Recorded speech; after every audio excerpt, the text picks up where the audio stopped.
Dapat pinito. Kalimutan mo. Isa pa.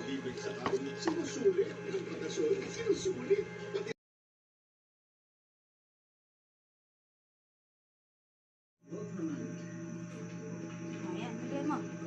Maraming salamat, Attorney Lorna Kapunan. Ngayon naman pakinggan natin si Dr. Camila. Aliit yung pandagay ko. Okay lang yan.